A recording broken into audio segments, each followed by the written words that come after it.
Right from the opening moments of camp, the visual proof speaks volumes, as Caitlin Clark stepping back on the floor alongside Kelsey Mitchell and Aaliyah Boston delivers the exact sense of relief this passionate fanbase has been craving. After months filled with uncertainty surrounding Mitchell's future and concerns about locker room chemistry following a turbulent offseason, their reunion instantly reaffirms one clear reality: this roster has the offensive talent to challenge anyone in the league. Mitchell enters in top form, and when paired with Clark's unmatched gravitational pull on the court, it creates arguably the most dangerous backcourt in the WNBA. With both guards capable of confidently knocking down shots from well beyond the arc, defenses are stretched to their absolute limit, forcing opposing coaches into impossible pick-and-roll decisions.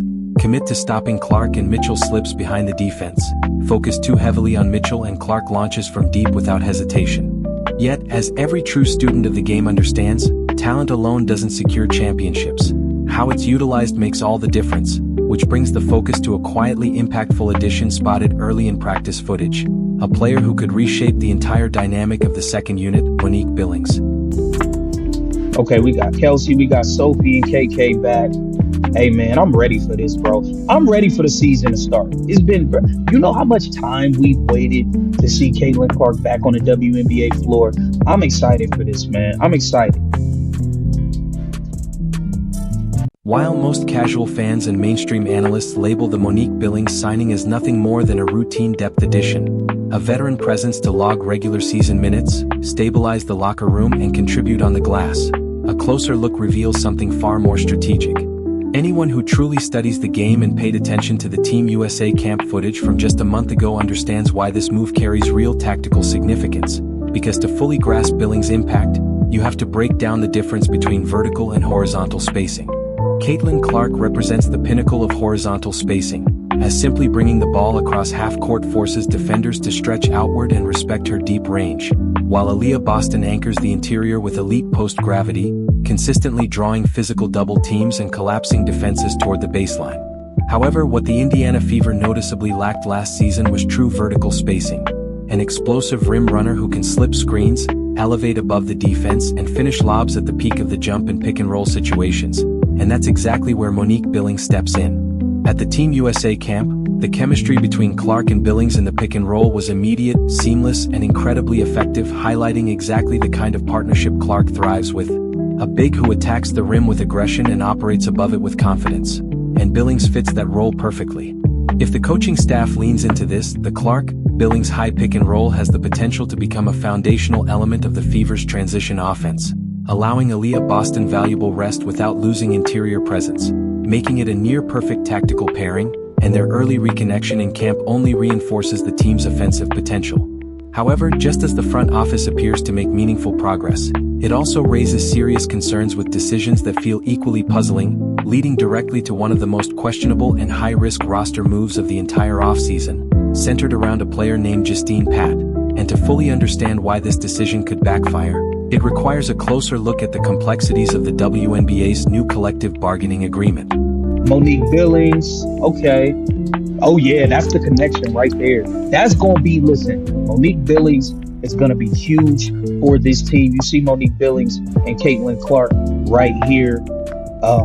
Going to be a pivotal, going to be an important part of the team's success. We saw Monique Billings. In the draft, the Indiana Fever selected Justine Pat, a 6 feet 4 inches elite shooter out of Vanderbilt, and for a team in urgent need of size, length, and floor spacing at the power forward spot, adding a stretch 4 with her profile was genuinely a smart scouting decision. However, instead of locking in that asset on the standard 12-player roster, the front office made the surprising call to place her on a developmental contract, and that's where the real concern begins.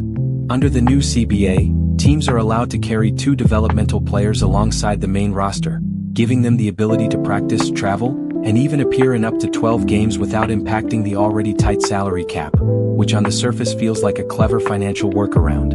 But the critical detail being overlooked is the risk attached to that flexibility, because developmental players are effectively unprotected free agents, not truly secured by the franchise.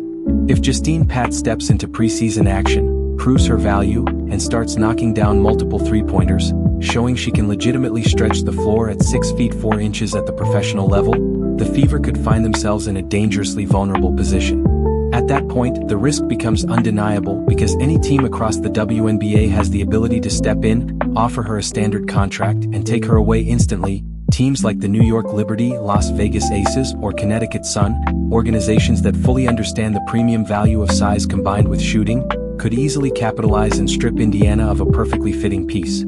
It raises a serious question about why the Fever would expose themselves to such an avoidable gamble with a player whose skill set directly addresses one of their biggest weaknesses, and the answer points to clear roster mismanagement, particularly an overload of undersized guards. The backcourt is already crowded, yet they still added Raven Johnson, a 5 feet 8 inches defensive specialist, despite already having options like Tasha Harris, Kelsey Mitchell, and Lexi Hull, choosing redundancy over securing a 6 feet 4 inches floor spacer on a guaranteed deal.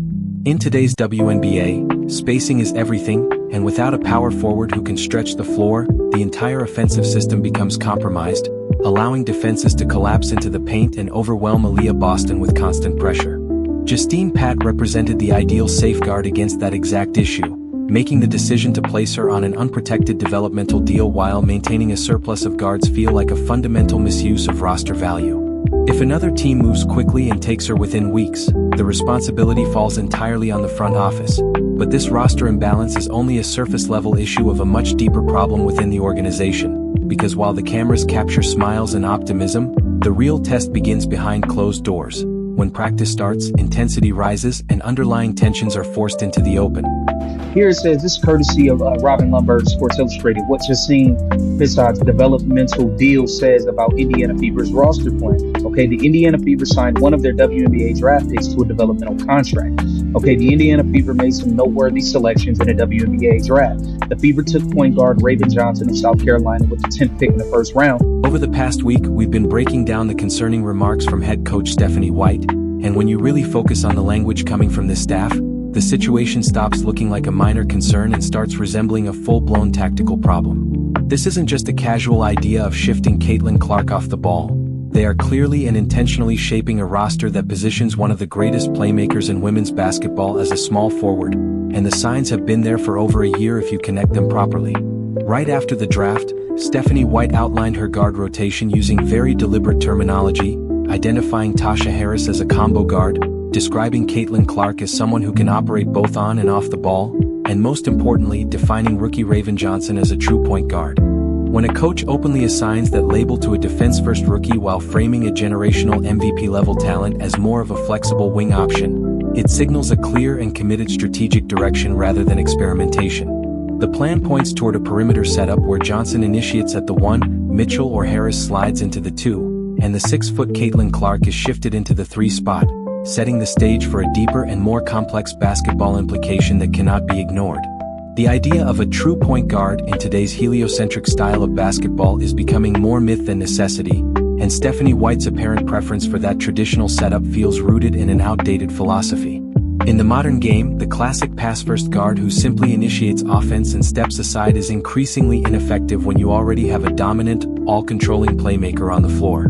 The league has clearly evolved beyond that model, as seen with players who don't fit the old 5 feet 10 inches point guard mold yet fully control their team's offensive ecosystems. Because when someone possesses that level of scoring gravity, vision, and overall offensive command, putting the ball in another player's hands only limits the system.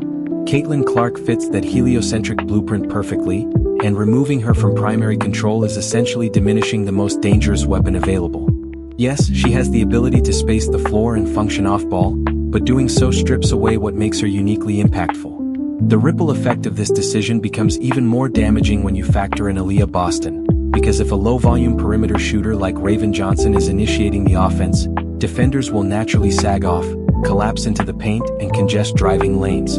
The entire effectiveness of the Clark-Boston pick-and-roll depends on Clark's shooting gravity forcing defenses to extend outward, creating space for Boston to operate inside. And once Clark is reduced to a stationary option, that spacing disappears entirely. In trying to address perimeter defense concerns, this approach ends up compromising interior efficiency, turning what should be a strength into a self-inflicted weakness. Last season's numbers make the situation impossible to ignore. When Caitlin Clark operated as the primary ball handler, the Indiana Fever posted a strong plus 6.4 net rating, playing with pace, rhythm, and high-level efficiency, but the moment the ball was taken out of her hands, the offense slowed into something far more predictable and average. So if both the analytics and on-court dynamics clearly point in one direction, it raises the obvious question of why the front office seems so committed to a plan that contradicts both. The answer leans into the psychology of sports management, where what's unfolding begins to resemble a classic clash between system and superstar. Coaches and executives often want to be seen as the architects behind success, and Stephanie White's alignment with a more structured, defense-first philosophy reflects that mindset. When a team has a player like Caitlin Clark, someone whose impact can transcend traditional systems, it can create an internal tension about control and identity. If success comes from fully unleashing her natural playstyle, the credit narrative tends to center on the player, but if it comes within a rigid, controlled system, the spotlight shifts toward the coaching vision. That underlying dynamic can influence decision-making in subtle but significant ways, and when it leads to resistance against adapting to a player's strengths, it doesn't just affect strategy on the court, it can also shape how the organization connects with the fans who are closely watching every move. And Caitlin Clark at small forward, best believe I'm going to address it. But up until then, I'm going to root for Raven Johnson the same way I root for all the Indiana Fever players to play well, because I root for Caitlin Clark. So I hope Raven Johnson is out there locking people down, making spot-up jump shots, passing Caitlin Clark the ball and getting the hell out of her way. So I'm going to root for her until further notice, okay? Now, here it says, it's impossible to separate the on-court concerns surrounding the Indiana Fever from the growing cultural tension unfolding off the court, because while the coaching staff appears focused on limiting their superstars' natural impact, the front office has stirred frustration by clashing with the very fan base driving the franchise's momentum. Recently, senior advisor and longtime architect Lynn Dunn publicly addressed fans in a way that came across as dismissive, framing criticism as negativity rather than engagement, which struck a nerve with a community that has invested heavily, financially and emotionally, largely due to Caitlin Clark's arrival. This isn't a typical fan base. Many supporters are new, highly engaged, and directly responsible for surging ticket sales, merchandise demand, and overall visibility for the team, and when they raise concerns about roster decisions or tactical direction, it reflects a level of involvement that most organizations actively seek. Viewing that engagement as a problem rather than an asset risks creating a disconnect, because in modern sports, fan investment and feedback are part of the ecosystem, not a threat to it, and failing to recognize that dynamic can make an organization seem increasingly out of touch with the reality around it. And the issues don't end there, as the situation continues to spiral beyond the court, highlighted by reactions that have only deepened the disconnect between the organization and its supporters. A recent moment involving veteran Erica Wheeler added fuel to the fire, as comments perceived as dismissive toward critics, many of whom are everyday fans investing their time and money into the team, only intensified the frustration. For a fan base that has played a major role in the league's recent financial growth, including increased salaries and visibility, that kind of tone can feel especially out of touch. When you step back and look at the bigger picture, it paints a troubling pattern. A coaching staff making controversial tactical considerations, front office figures drawing comparisons and narratives that avoid core basketball concerns, leadership voices pushing back against fan criticism, and player comments that risk alienating supporters.